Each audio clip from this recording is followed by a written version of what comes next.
Warning, dot, dot, dot.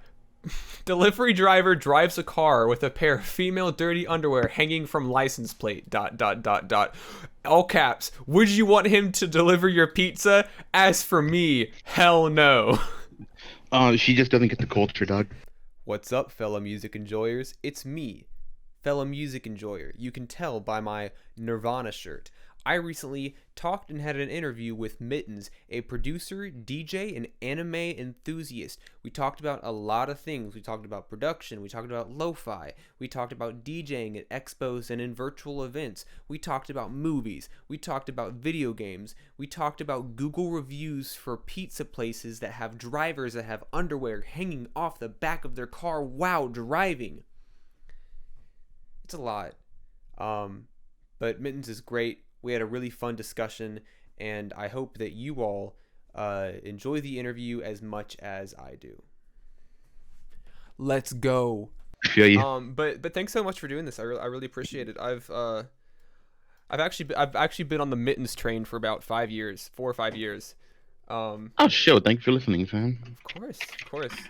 And most of those years, ironically, have been me not putting anything out. Yeah, the past 2 years have just been like a dry spell. That's okay though. That's okay. I mean, you're still doing like the DJ stuff, right? You like past couple months. You recently did a set. Yeah, I just did one about 2 weeks ago at Anime Los Angeles. How was that? Fucking dope. I was playing. Do you follow Cosplay Deviants? It sounds familiar, but I'm not sure that I follow them. Okay, so it was an 18 plus Arrow cosplay event. Oh, okay.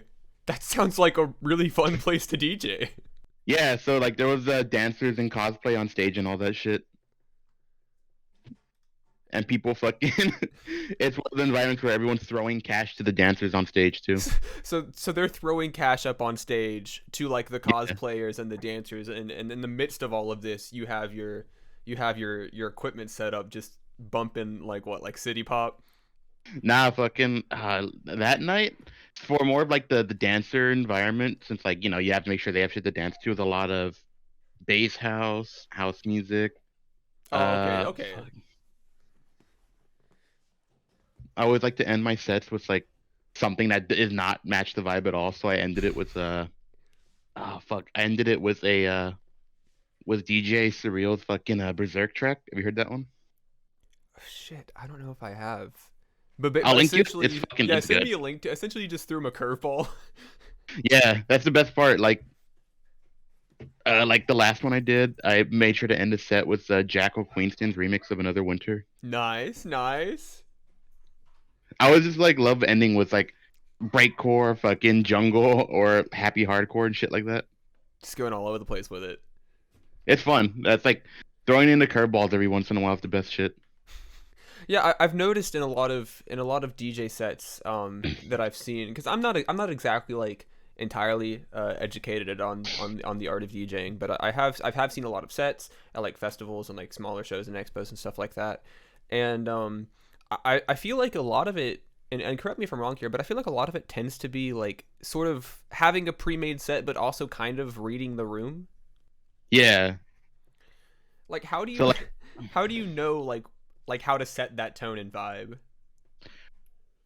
I usually like to start off the set. I usually play it safe. Some like weebs love anything that's that's fast and has a lot of bass. So bass house is like the perfect way to start off. Or they love the anime conventions. Like happy hardcore is always popular. Yeah. Future bass kinda. Uh, city pop and future funk is always a crowd killer. Oh, absolutely. I mean, I know that I love like any like future funk or future bass or anything like that. It just immediately puts me in a better mood. Yeah, if you play any fucking early young Bay tracks, people go crazy. People lose it every time. You play fucking Honey or Sailor Babe. Yeah. Okay, so you know what the people want by far. Yeah, yeah, I think that's why I also love playing conventions and all that because though they're my people. I know exactly what they want to Exactly. hear. Like this is an audience that you're very familiar with. They're Um there. They're in cosplay. I feel like when you're at conventions surrounded by people, they're also like, they're more introverted people, but in that kind of area, they're not afraid to just, act crazy, do whatever dancing they want to. It's almost like a safe space in a way. Yeah. Like you're with all of these people that like have similar interests. Like you're all there for the same reason. Yeah, we're all there for the same reason, for the love of the medium, for to have fun and hang out with people. Because it's like the only place you can go where you can just walk up to any people, talk to them about whatever show. Because they're cosplaying or wearing merch from it. Yeah. Uh, But to sort of like officially jump into things, um, I wanted to talk about your production for a bit because you kind of have seemed to like very early on, I would say, established a particular aesthetic and sort of like vibe, I suppose, to your sounds. Predominantly being lo-fi, but also dipping your toes in like drum and bass, chill hop, and you have like a lot of like city pop mixes and stuff, like whether it be for a DJ set or just a mix. So like what like really first got you into the field of like music, and like what made you say like this is something that I want to pursue? so actually, what made me originally want to start making music is far off from what I ended up like being in, which was back in middle school. I was on YouTube and I started listening to fucking to trance music, Okay. to house, to acid, and all that. And so there's this one DJ, this kid named at the time DJ Contacrest, who was I found he had this album, he had this song on YouTube called "Melody from Heaven," and I remember listening to that, and I'm all and some all the comments about like this 12-year-old who just made this cool trance track in Fruity Loops, and I'm like, what the hell is this Fruity Loops? I want that. I want what he And has. yeah, I want to make funny little anime dance music. And so it was just listening to a lot of it was listening to a lot of trance music, a lot of then also when I was in middle school is when I first found out about anime. So those two at the time, those two had like crossed a lot of paths a lot. Yeah. So these interests like are crossing over, and Yeah. like getting you in, like you're getting into like these things kind of around the same time. Yeah, pretty much. And then like because it was like, at the time where YouTube in that time like also was very different from how it is now. Oh yeah, for sure. The landscape has changed dramatically. I was that kid where the first anime I watched was on YouTube. It was Lucky Star, and you had to watch it in three separate parts and pray to God that one of them wasn't deleted.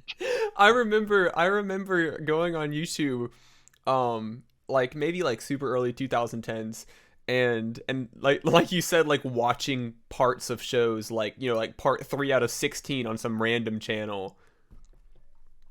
You just don't Like get that kind of quality anymore. for real, dude. Like I go back and I still watch like because those Lucky Star videos are still up, and I go back and I watch them just for nostalgia reasons. It's the best way to actually watch Lucky Star is Back through YouTube when bootlegs. back when YouTube had the rating system, you can give that shit 5 stars. Oh my gosh, I forgot YouTube had a rating system. Dude, people forget like YouTube, you could customize your own channel background and all that. You had Yeah. that. Remember when response videos were directly linked under the video? It was like very akin to like almost like a MySpace sort of thing in a way where like customization was a little more open ended, I suppose. And it was like at the time where also YouTube, your channel actually felt like it did have a community instead of just linking everyone to a Discord server. Yeah, I think that the sort of like interpersonal aspects of it have become a little sterilized in a way when it comes to YouTube. But I don't know. Back then it was like a different website. Yeah, it really was, dude. Like, oh man, I do miss that old era of YouTube just because. Well, it's also part of nostalgia reasons. I was a kid when I was watching all these dumbass videos that, by today's standards, are god awful, but I Oh still love them. yeah, they have not aged gracefully. That is for sure. I remember like watching like the YouTube poops and all of those things, and like at the time Same, I'm like that is the funniest shit that I have ever seen. dude. Fucking Boggle Crunch, Durham Rocker Z, Yeah. classic. All of these names that like I haven't heard in years. Dude, I have all of all of them saved on my hard drive. Oh, so you've got these downloaded. So you're actually Dude. preserving internet history. Oh yeah, dude, I love old YTPs, man. We should be thanking you. Like that story of the woman who had taped like 4 decades worth of broadcast television. Oh shit, really? Yeah, no, they found like thousands of VHS tapes in her apartment after she died. God damn. You'll be like that with like the Lucky Star bootlegs. That'll be your legacy. I got lucky start, dude. Like I think even then we still had it easy. Cause think of the guys back in the '80s watching anime. You just had to go onto a forum and send tapes to each other through the mail. Yeah, yeah. I mean, at that point, it's not like anime was entirely popular in Western culture. So, I mean, to think about like the original Japanese dub of the Devilman OVA. Like, I don't even think that exists anymore. Damn. You can watch the English dub on YouTube, but I mean, it's not great. Oh yeah, You can enjoy it for other reasons. I enjoy the campiness of early anime dubs. There's kind of something wholesome about it in a way. Right. Because at that point it was such like a niche market to be a voiceover actor for like English dubs of anime in the US. I remember Lucky Star, the dub. They really kept it faithful. So there was some jokes that just don't carry over. That Or just don't Japanese land at jokes. all. Oh man, like I always talk about how I love for old Sega games specifically, especially on the Dreamcast, they always had this fuzz to voice acting that I miss. That you could still hear it in like the Xbox 360 Outrun arcade. Oh wow, okay. Dude, you keep bringing up all these things and these are things that I know, and then you say a word and I'm like, you know what, they're so right. That was a thing that existed that like I consumed at one point. I want to figure out how to mimic that old like Dreamcast vocal fuzz and use it. If Like you know what I'm talking about, if you right? Like, how accomplish that, that would be insane. That'd be amazing. specifically, like it always felt like they had the same female announcer that spoke extremely clearly and was always fuzzy. Yeah. There's such like I guess there's like such a specific resonance that comes with the audio quality of that time, especially in games, because on games, especially on things like the Game Boy and like the Dreamcast and stuff like that, you only had so many audio channels that Oh yeah. you could have. So like they got real creative in a lot of different ways to make things work, but also it has this like rustic element in terms of like, or like retro element, I guess now, in terms of like what we view as quality, like sound design for those old games. Oh yeah, dude. And I think that same thing transfers to music because you have modern artists releasing, on the vinyl and all that. But a lot of these studios aren't set up for that kind of mixing and mastering. So you'll Yeah. get like these old random vinyls from like the '60s, and they sound so much better than like a modern album on tape or on vinyl. Well, it's like, yeah, because I know that a lot of like modern records that are being pressed onto vinyl, like you said, like it's not made for that. Like there's like specific, mastering for vinyl releases, and I think that I would like to see it come back in a way, and vinyl has come back, but I would like to see it come back in a way that is like very, very like honorable to the medium, Right? to like enhance the experience even more. Something that is created for a vinyl release, not just pressing as something like pressing like a Spotify master onto a vinyl. Dude, that was speaking of that was one of my favorite memes from Twitter back in a while where everyone was all like, "Nah, dog, check out this," and they post like the Spotify like mastering tool they have in the settings, Yeah, and it's the yeah. most fucked up frequencies I've ever seen. I can't I can't believe that was just like a feature, because that seems like, for a streaming service as clean cut and straightforward as Spotify, they're like, hey, you can just fuck the EQ to whatever you want. Dude, you can totally fuck, I can't talk. Disregard all of the mastering and mixing process. All of the effort that went in. You put that bass up to 100. drown out Just the everything. way I like it. They listen to the most muddiest mixes ever right now. Nah, dude, anything above like 100 hertz, we don't need it. I want straight bass the entire way. I wanna literally be shaken by the rumbles on Skrillex's rumble. You can feel that shit in your bones. Um, We were but talking about music, weren't we? something like that. I think we're still on track. We Um, somehow got from my production inspiration to like Dreamcast and then talking about Skrillex.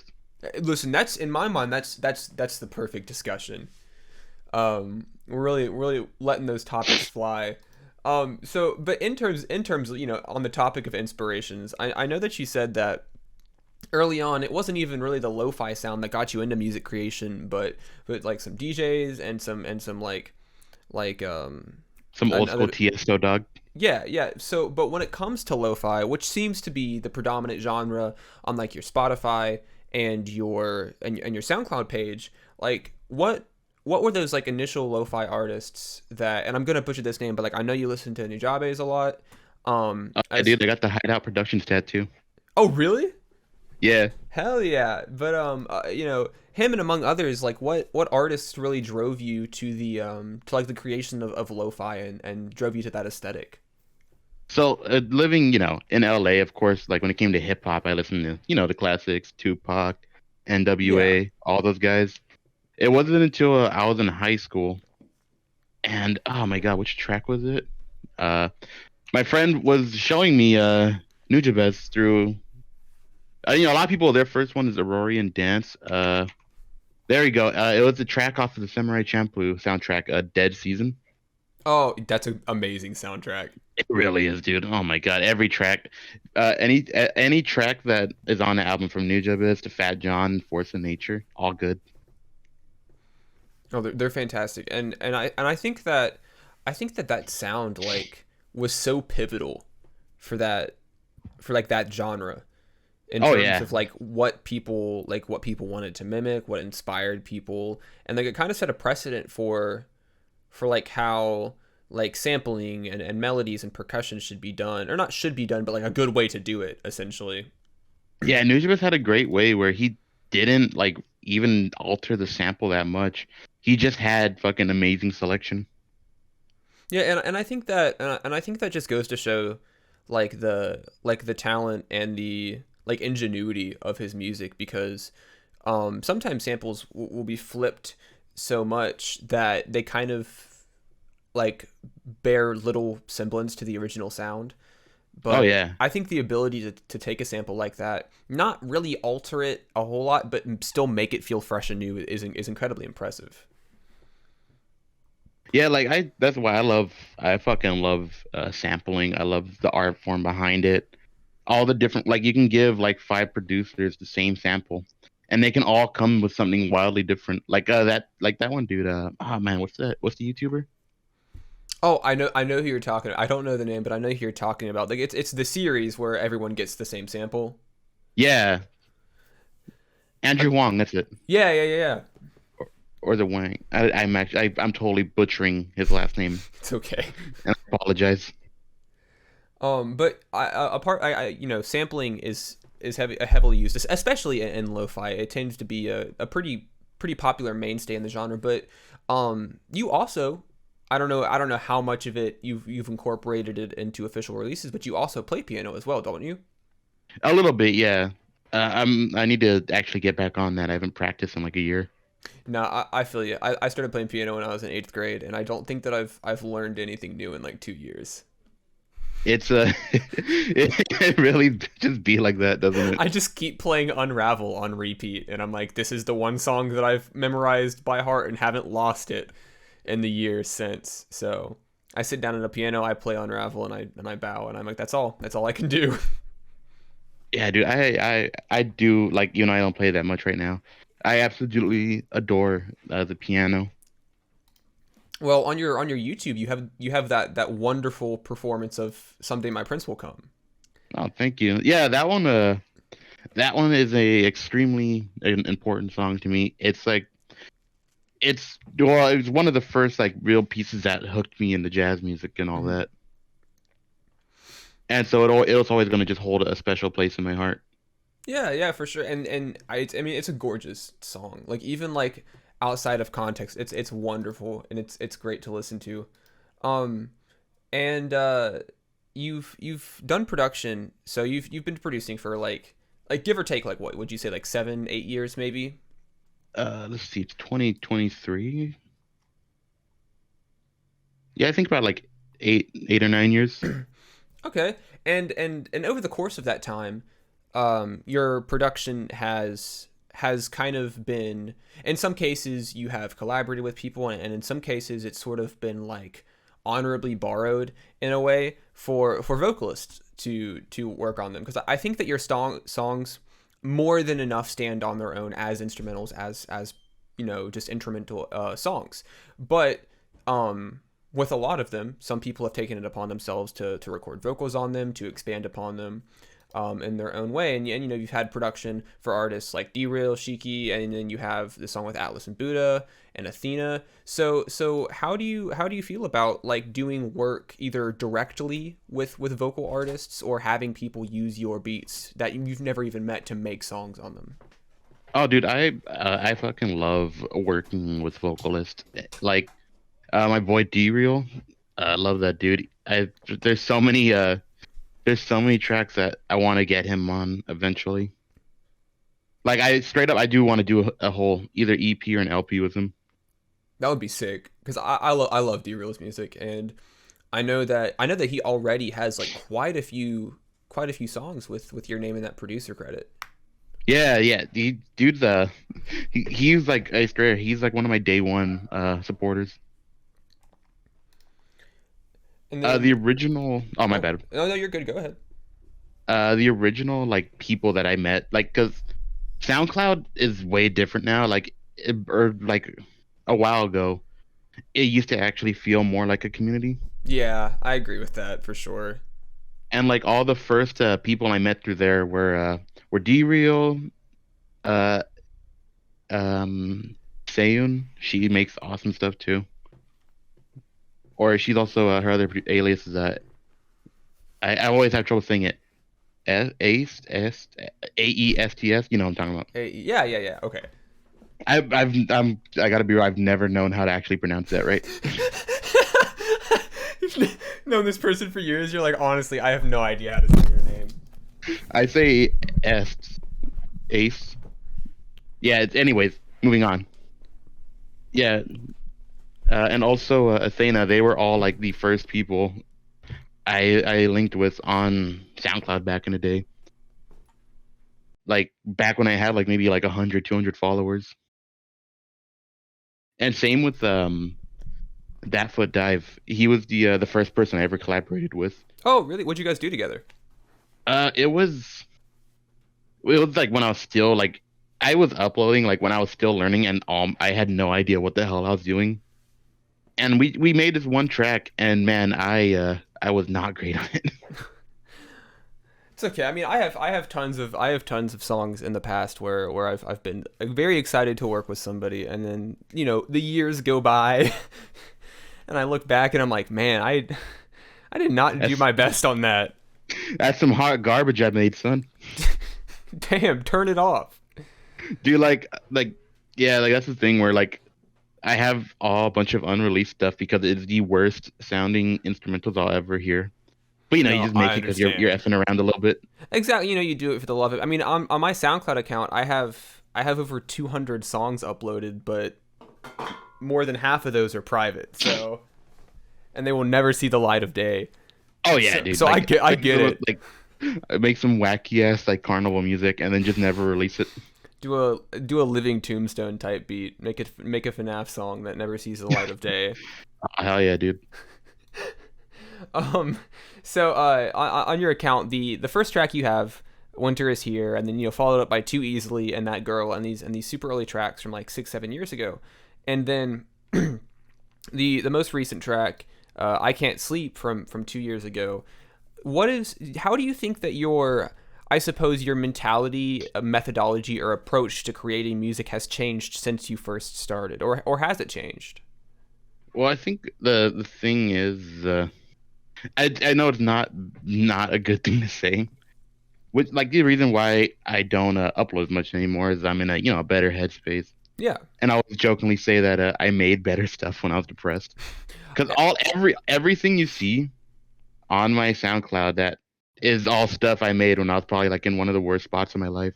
Well, I think that's a very shared sentiment by a lot of people. I've noticed that a lot of people have kind of expressed that, like, hey, like, since I have mentally gotten better, I don't feel as much of a drive to create what I used to because I was making that out of a bad place.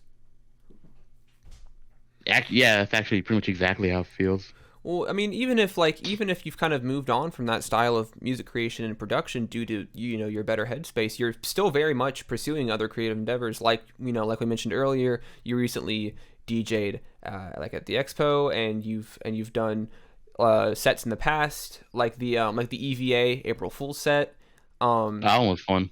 That one was a lot of fun, and in these sets you're incorporating house, disco, jazz, funk, hip hop, all of these things coming together, whether it be in person or like maybe for like a virtual set.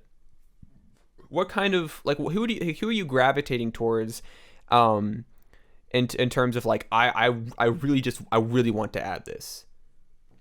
So for me, like the one artist I always want to slip into a set, like no matter what, is any of the aliases under Haley Labs. Okay. So any Renard, Jackal Queenston, Futterhead. Like I'm a huge Haley Labs fan. Okay, so anything by them, you're like that's gonna go in somewhere. Yeah, I'm gonna find a way to fit this breakcore track into a house mix. And then you also have a ton of just sort of like mixes you've done, like the songs I like mixes, among a couple other ones on your YouTube page.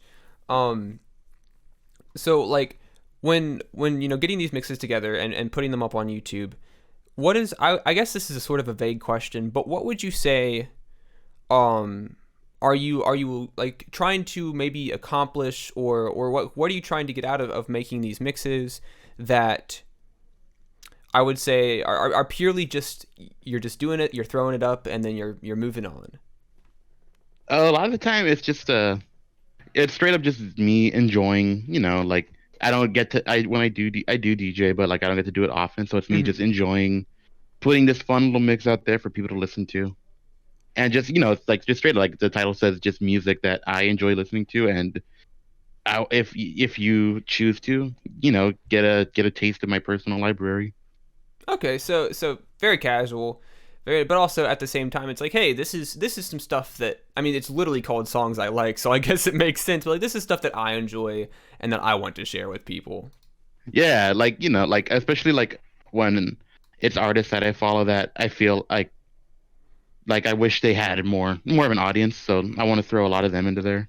Okay, so I mean, using that platform to showcase stuff you enjoy, that's very very respectable of you. I think that's really really cool when people kind of give this showcase to people that maybe not get that exposure, and be like, hey, this is somebody that I like, and you might not know them, so check them out. Doing Um, the oh, oh, what's my up? bad. No, go ahead. Oh no, saying doing that also was for me drawing inspiration from Mark Farina's old Mushroom Jazz tapes. I don't think I'm familiar. Oh, you should check them out. They're great. DJ and producer Mark Farina. His Jazz CDs were all just DJ mixes, hour-long DJ mixes of hip hop, instrumental hip hop. Really good. That's actually where I found some more instrumental tracks that I enjoy.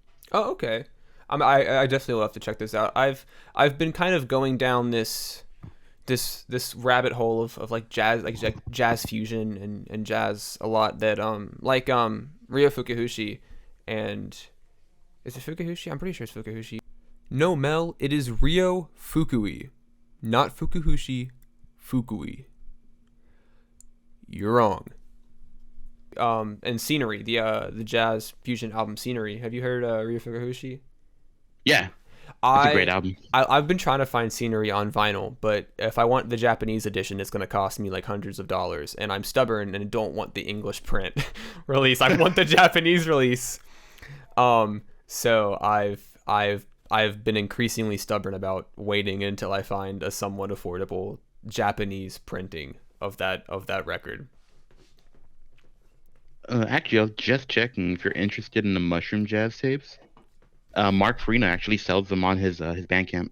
No, Bandcamp's great. I need to use it more. For real. Yeah, same. If you want my recommendation, I highly recommend Mushroom Jazz, Volume 4. Okay, I'm definitely putting that down. And the second this is done, I'm hanging up and I'm going directly to listen to that. I love stuff like that. It has, without a doubt, that album's actually where I learned about People Under the Stairs. Okay. And it has one of my favorite tracks by them, Sweet for Beaver Part 1 on it. So it's really like great. The gift that keeps on giving, in a way. Yeah, dude. Like, I have the CD. I still bump it in my car. And in that Miata. Yeah, hell yeah, dude. There's some great transitions on. Like, I'm a sucker for good DJ transitions. It is a very, like, I don't actually know if how much people talk about it, but like there's definitely like a certain art to transitioning between songs that I think goes underappreciated. Oh yeah, dude. Like that's also why I love doing the music I like. Or yeah, it's called music I like, right? Songs I like, yeah. It's been a while. I gotta remind you the name of your mixes. Songs I like is at the end of the day, I've always enjoyed, the art of DJing, mixing, and all that. And so, like, just having a good transition from one, like, smooth transitions throughout a set is very, what's what I'm thinking of? It's kind of fulfilling, honestly, just being able to satisfying. String together tracks into, like, the perfect mix, the best. Yeah, and, so, with those mixes, like I said, you got genres across the board in there. You're really displaying a lot of sounds. And like you said, you even have that one thing on CD. You said you play it in your car. I'm going to ask about the car because I know that you love your car. I do love a car. I wanted to bring up the car just because it's, you seem very proud of it. And why wouldn't you be? It's a wonderful car. And I had a question about the Miata. Bet. I think it was the Miata. It might have been the Prelude. But either way, I very specifically remember months ago, because I have followed you on Twitter for a while now, the Google reviews for your car. Oh, that was the Prelude. There is a surmounting number of reviews on Google for your car, whether it be positive or negative. People just seems to gravitate towards that car. And you have gotten some incredibly positive reviews for the style and the look of your car, because it is a very pretty car. But you also have had maybe some not so positive reviews. Can you tell me about that? So this is actually before the Miata, when I owned my Honda Prelude. Yeah. And the thing about my cars is that they're covered in anime stickers and all that. Weeb life, am I right? Amen. And so on my Prelude, on the back of the license plate frame, above it, I had a sticker that was a parody of the Speed Hunter sticker that instead said Shima Hunters. Like it was the blue and white striped Shima Pan anime underwear. And so I had a pair of the underwear hanging off the car underneath it. And so my job, we got a review on the site saying how like the delivery driver drives around with a pair of dirty female underwear. And they're like, would you? Okay, go ahead. I'll wait. My favorite part is, would you want him delivering your pizza? Hell no. I have the review. I put it in the notes so it wouldn't go unsaid. This review is, it's one of the funniest reviews I've ever read because it's so earnest, and like she's so earnest in her anger. She says, "Warning, ... Delivery driver drives a car with a pair of female dirty underwear hanging from license plate ... All caps. Would you want him to deliver your pizza? As for me, hell no." She just doesn't get the culture, dog. And then this review was posted to an anime sticker group. And so tons of positive comments about the car, about the stickers, about the underwear came in support of you on Google reviews. So the reason why I did not go, I just went there, to post a haha, look what happened, funny meme. But the thing was that this is before I knew that you could like, or I didn't even notice. I didn't crop out like how I searched for the store I was working at on the search bar, and so it just said the city I live in followed by pizza. Oh no. So uh, so the people of the group took it upon themselves to go give me positive reviews. This is like the best possible scenario of accidentally doxing yourself. You like I know. accidentally release your location and job, and these people come. It's like a war zone going on in Google reviews, but it's that one woman against everybody else.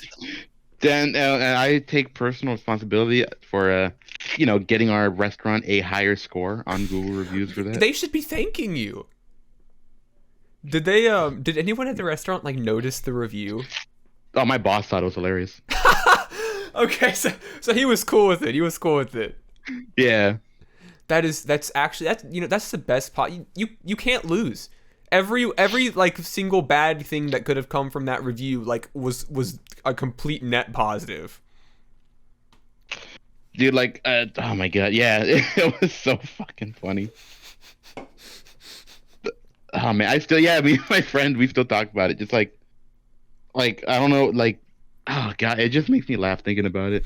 I had the anime community on my side for once. Exactly, and you don't want to fuck with them. Let me tell you, I used to run I used to run an anime Instagram page, and I think around its peak I had amassed around 12 to 13,000 followers, and this wonderful community, this wonderful group of people are like incredibly like loyal people. Yeah, dude, they like they won't know you, and the next thing they're positively review bombing your occupation in support of your anime stickers. oh man, they were all about the Miku panties too. They got it. Has that pair of underwear been decommissioned, or is it to this day hanging off the back of your car? It's been decommissioned, but I want to see if I can get another, because the guy that made the Shima Hunter stickers, he hasn't made them in a while. Oh, okay. But if he starts selling them again, I'll bring them back. You got to bring it back for the culture. For the culture, yeah. And then maybe more review boosting for your store.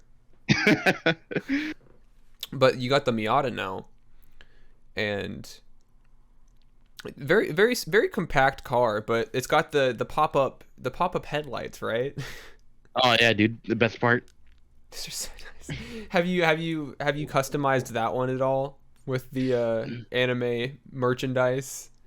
No, not yet. Obviously there's like a little couple here and there, but man, there's a lot I want to do to that car that I haven't done yet. It's like Pimp My Ride, but I'm just adding some fat fucking anime tits on the side. I can't imagine a better way to do it. Pimp My Ride was that? Oh wait, no. Ashton Kutcher was the prank show, Punk'd. right? Punk'd. That was Ashton Kutcher. I don't know who did Pimp My Ride. Also, if you're a fan of LA comedians, you can go to Punk'd and see a very young Andrew Santino. Really? Yeah, he was on that show. It's like a time capsule. Oh shit, what was it? I can't. I feel like there's been a bunch of people that have recently been becoming famous, and then like I'm like, oh hey, that face cut, like Jenna Ortega on Jane the Virgin. Oh yeah. It's like these people have been around for a minute, and then you Yeah, have for real, people coming back like Brendan Fraser and I'm gonna butcher this, but like Ke-Huy Quan, I think is his name. Shout out to Brendan Fraser. That's a real one. That's a day one. George of the Jungle, Encino Man, The Mummy. I want to watch The Whale, but I also know it's going to depress me. Listen, I have really wanted to go see it, whether I see it or watch it at home. But like I have to like emotionally prepare. I know that it's gonna hurt. I know that it's gonna be heartbreaking, but like I have to see it. Right? Like, oh man, fuck. Speaking of movies, I saw Puss in Boots. That banged so hard, dude. I've been seeing incredibly positive reviews about that. it was a banger, dude. I highly recommend. I saw Avatar 2. How was it? You know what? I'm not gonna lie. It felt worth it. It did. It was the story was actually pretty similar to the first one, but as for like the main draw of it in the visual effects and like the world design, it's a gorgeous movie. Like it's so pretty. See, that's the thing is like I wasn't drawn into the first Avatar when it came out. So like when they're like they announced like they have like what, the 30 Avatar sequels coming out now. Yeah, about 30 or 40. I'm all like, oh, that's cool, and then I fucking went back to like playing Destiny 2.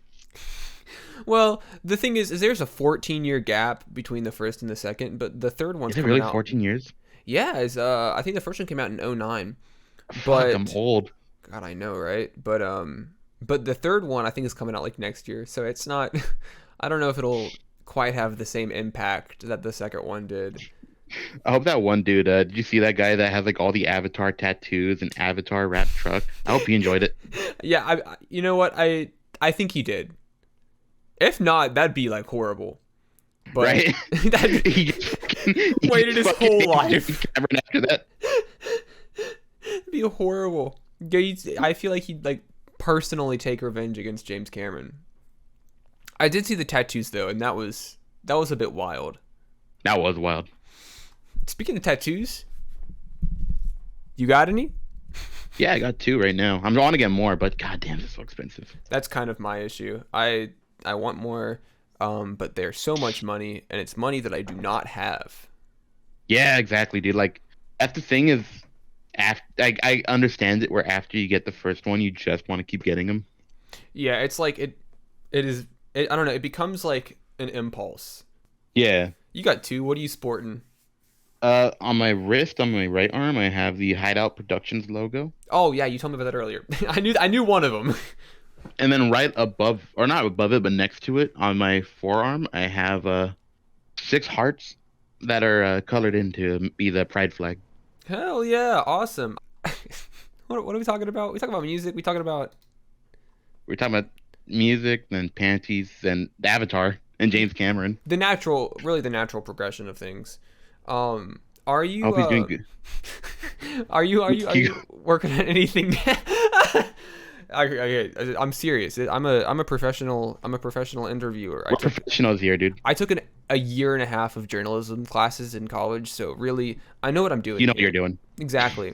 And then I switched majors and then stopped going. So I'm pretty much a professional. Listen, you got farther than most. You know what? That is true. But no matter how much farther I got, there is still not a degree on my wall. So it only goes so far. Listen, you just tell people that you study at the School of Life, dog. The School of Hard Knocks.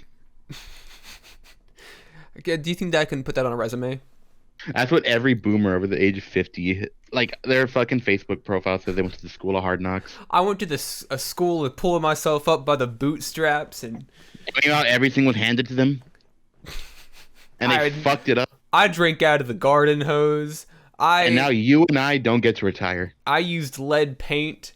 I used gas stoves is like the recent issue. Dude, oh my god, the gas stove was so stupid. I don't get it. I don't understand it. Like I don't like gas stoves. They scare me. We have one in my house just because my house is fucking old. And it was before like electricity even existed. Listen, that's how you survive in the South. You hate, trans and gay people, and you hate electricity. That's all you need to do, and you're set. It's like, well, I've got my prejudices out of the way towards, punched down upon groups of people. What's next? What can I boycott next? Dude, they hate electricity. I'm telling you, they hate electric cars. They hate electric stoves. They hate cell phones. They're very few degrees of separation away from just like being like off like Amish, like off the grid. I'm saying we should test that theory out but I'm not going to finish that. to say something not incriminating, but that could get me on a list. Oh, no fly list, perhaps. Oh man, that's topical. I think. I'll make it sound. What's the word I'm thinking of? we'll say like I think we should test that theory. Let's just shut off the power in Florida for like a week and see what happens. You know, I would like to think that it would cause an incredible amount of chaos, but I would much change. Like I've been to Florida. It's it's wild down there. Like, oh my, I think the only reason I don't want to go to like, there's many reasons I don't want to go to Florida, but the biggest one, dude, I don't know how those people survive with that weather. Yeah, I got a couple friends that live down in Florida, and I You're remember when either melting or drowning. yeah, I mean the hurricane was going on, and I was like, you know, like are you safe? Are you doing good? And my friends were just like, oh yeah, like shit's flooded and everything, but the power is gonna be out for weeks, but like we'll survive. I got my Vita. I'm not built for that. I couldn't Yeah, handle dude, that. that shit's crazy. Like, you live in an area that gets flooded like once every 2 years. Yeah, and it's like you don't even like what are you gonna? You can't stop nature. You can't Dude, stop the ocean. it's got insurance. I don't like how expensive is hurricane insurance there. You know what? It's probably whoever owns the hurricane insurance policies and the companies, they're probably making a lot of money. For real, dude. I mean, that's the thing. Florida and the East Coast has their hurricanes. You know, the West Coast has got their earthquakes. The West has got their tornadoes. Dude, Manhattan's crazy to me because like the flooding got so bad that the tunnels were flooded. Like, you can't get off the island. Oh my god! Like the subway tunnels. No, yeah, subway tunnels get flooded every time there's monsoon Holy there. shit! The tunnels that also connect like Manhattan to the mainland US. So you're just stuck. Yeah, you're just trapped on that island waiting See, to see if like, it snows and you can walk across like in the Dark Knight. see, I live in West Virginia, and there's a lot of things to say negatively about our state, but we're far enough away from the East Coast to where we avoid hurricanes. We just get the rain. We're not on a tectonic fault. We have mountains, so tornadoes pretty much can't break through. Sure, we may be poor, but hey, at least I don't have to take out a deposit for my hurricane insurance. You don't have to take out a deposit to fix your roof that got torn off. Honestly, listen, that sounds honestly like preferable because we had an earthquake last night and that sucked. You had an earthquake last night? Oh yeah, dude. It was a 4.6. What the fuck? I had no idea. Or is this just Yeah, like everyday occurrences that aren't even reported on? realistically, earthquakes happen all the time. Like, they're just small. They're like a 1 or a 2. And then like the thing about LA is like it'll be like a 4 or sometimes even a 5. You know, you're scared for that 30 seconds. And then it Look just around, everything stops. looks fine. Yeah, you just get back to what you were doing. That's a crazy amount of conditioning to have where the literal earth starts shaking and you're like, eh. Listen, That's, Californians are from birth are informed that we have to prepare for the big one, and that they always tell us we're due for it. It's supposed to happen between now and the next 10,000 years. you're due for it. You start your life just in constant fear of the Yeah, inevitable. as long as the earthquake doesn't break anything, there's no hole in my front yard, so we're good. That's So yeah, that's it's the scary, but system I of think measurement. Californians are they're scary, but Californians are bred where like as long as your immediate surroundings don't get fucked up, you're usually fine.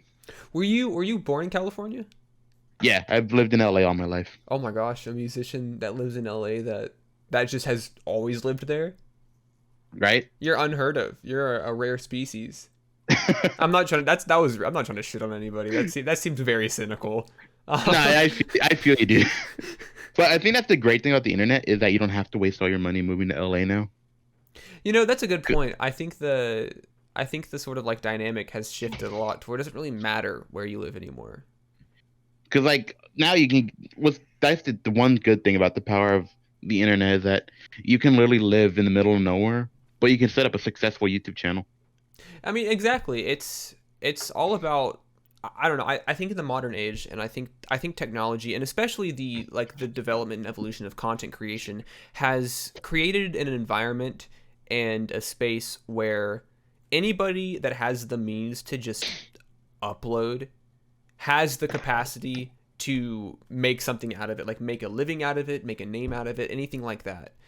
Um, I mean, over the years, you as Mittens have amassed, thousands of followers, millions of listens, over multiple platforms. I know that you have a mix on YouTube with 5 million plays, and I know that you have songs on SoundCloud with like 1 or 2 million plays, and I'm sure tons of people that now follow you today just like got like the house mix recommended in their YouTube page, or like somebody reposted it on SoundCloud. It's like the reach you have now is insane.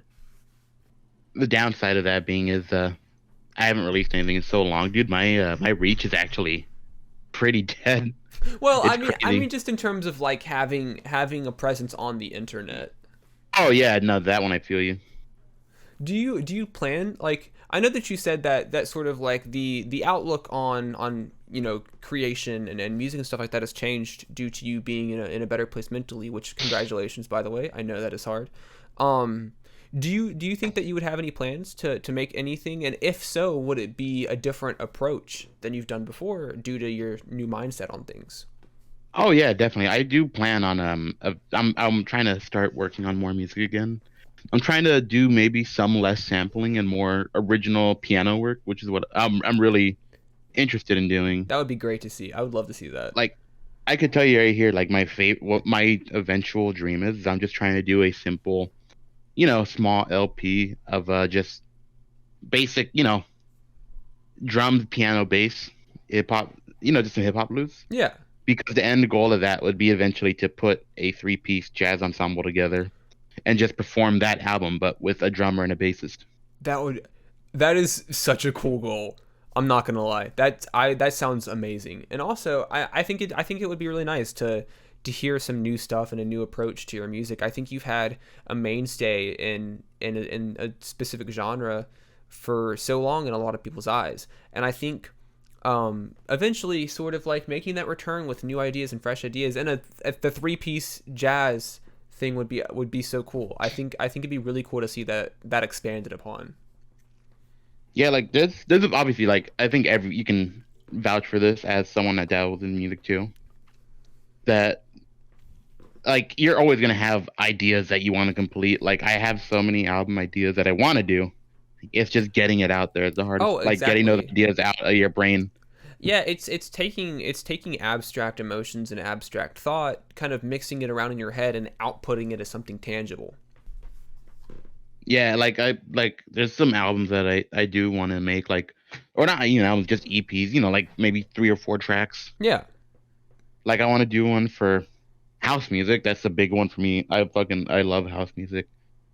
That's like what I want like that sounds redundant. That's what I want to do the most is some house music. Same with I want to do a breakcore EP. That would be really cool. Yeah. And I want to get into more orchestral stylings because yeah, I guess one of my long-term goals is I do want to eventually work on some sort of indie game soundtrack wise. Okay, and so making a video game soundtrack, um, I think that'd be really cool. I think that the idea and like sort of the field of video game music composition has become increasingly appreciated, but I still think that there needs to be a lot of recognition towards that, because I mean at that point you would be establishing not only making music and composing music, but also composing music for the sake of setting a certain tone for another medium, like an entity. Yeah. Yeah, like oh man, I've gotten to the point where I'm kind of getting bored of the AAA titles. All I've been playing is just like besides Destiny 2 is that I just mainly play indie games now. I don't remember the last time I even bought a AAA title, honestly. I I don't bought know. They're getting boring. Yeah, I bought Need for Speed Unbound. I beat it, played some online, but I haven't touched it like in a couple weeks now. I think that the last AAA title I bought was, oh shit, it was probably Resident Evil Village. I think was the last one I bought. But I mean, I haven't bought a Call of Duty since like Call of Duty 4. I bought Modern Warfare 2 just because I really enjoyed Modern Warfare 2019. I think like out of all the more recent Call of Duty, that one still has my favorite gunplay in it Yeah, because you it's know that's genuinely like fair. a good game. But then MW2 kind of it's a little bit more of the same. It's I not too just bad, but I just it's one of can't those things justify where $70. so I have that thing though where the reason why I bought it mainly because I have that like maybe once every 2 months where I get like that real itch and I play Call of Duty for like 3 weeks straight. I'll do that. I'll do that with zombies. I'll like go. I'll binge play zombies for like 3 weeks straight, and then I don't touch it for another couple months. Yeah, exactly. Like it's either Call of Duty or it's The Sims. Okay, okay. I respect it. I I remember when Amori came out, and that was like I still need to play that. I fixated on Amori for like a year or two. Just I played it, and I was like, that was one of the best gaming experiences I've ever had. And now I have an Amori mouse pad. So Nice. I need to fucking play it more. I need to play a lot of games. I still haven't played Undertale. I have never even seen gameplay of Undertale. I've never I need to, played the game. I've never watched it. I'm playing Valhalla right now. Assassin's Creed. No, no, no. The the bar game. Oh, okay. So it's just called Valhalla. Yeah. Mittens, thank you so much for coming on. I'm, I tried not to fanboy, but like I've listened to your music for a very long time, and I really do appreciate you coming on and talking about it and explaining things and talking about your music. I do want to apologize. I feel like I took things off the rails a little couple of No, times. We didn't no, get to that's focus on no. music that much. You don't understand. Like that's literally perfect. Like I don't like I said. I don't want it to seem super formal or super professional. Like I'm trying to just like bring artists on and just kind of like let them talk about what they enjoy. Like even if it's not music, just like talk and discuss and give them a platform to I don't know, just geek out a little bit. Oh man, yeah. Then yeah, I had a great time, dude. Thank you for having me. Oh, of course. And And if there's anything you want to like plug real quick, anything you're working on, anything you've recently done, like anything you want to anything you want to say. I'm gonna be pretty quiet the next couple of months. I believe just in case if anyone that listens goes to Anime Expo, keep an eye out. I may be doing a performance there. Hell yeah.